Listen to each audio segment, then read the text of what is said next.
ఆధ్యాత్మికతకి మూలం సాక్షితత్వం. మనందరం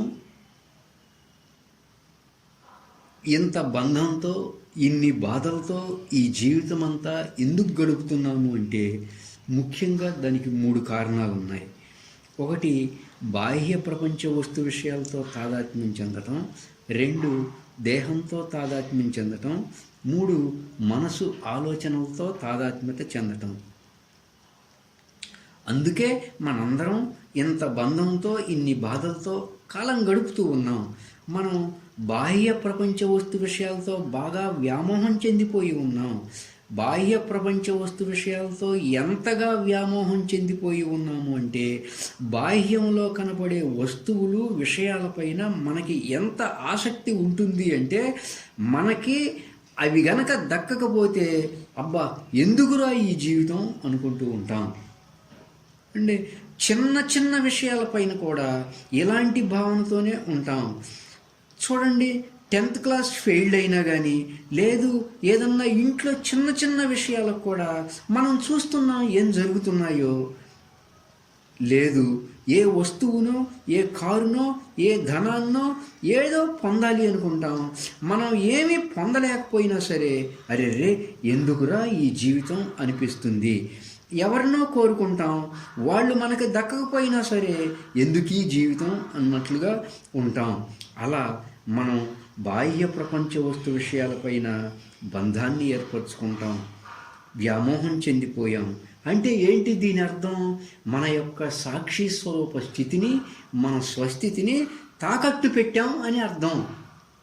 అది మనం బంధంలో బాధలతో ఉండటానికి మొట్టమొదటి కారణం.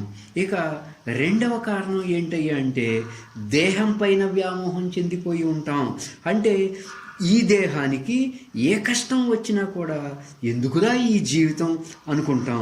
మనమంతా ఈ స్థూల దేహమే నేను అనే భావంతో కేవలం పొట్ట నింపుకోవడానికి, జేబు నింపుకోవడానికే జీవిస్తూ ఉన్నాం. అలా మనం దేహంతోనూ బాగా వ్యామోహం చెందిపోయి ఉంటాం. అందువల్ల బంధాన్ని ఏర్పరచుకుంటున్నాం. అందువల్ల బాధలతో జీవితము గడుపుతూ ఉన్నాం. ఇక 3వ కారణం ఏంటయ్యా అంటే మనసు పైన తాదాత్మ్యత చెందిపోయి ఉంటాం. అందువల్ల బంధాన్ని ఏర్పరచుకుంటూ ఉన్నాం. అందువల్ల జీవితం అంతా బాధలతో కాలాన్ని గడుపుతూ ఉన్నాం. అంటే మన మనసులో కొన్ని ఆలోచనలు ఉంటాయి. ఆ ఆలోచనలు వస్తూ పోతూ ఉంటాయి. అవి ఏమన్నా తీరకపోతే ఎందుకీ జీవితం అనిపిస్తూ ఉంటుంది. మనసంతా ద్వంద్వాలుగానే ఉంటుంది. కష్టం ఉంటుంది, సుఖం ఉంటుంది, లాభం ఉంటుంది, నష్టం ఉంటుంది, గెలుపు ఉంటుంది, ఓటమి ఉంటుంది, సన్మానం ఉంటుంది, అవమానం ఉంటుంది, జననం ఉంటుంది, మరణం ఉంటుంది. అయితే మన మనసుకు తగినట్లుగా ఈ ప్రపంచం ఉండాలి అనుకుంటాం.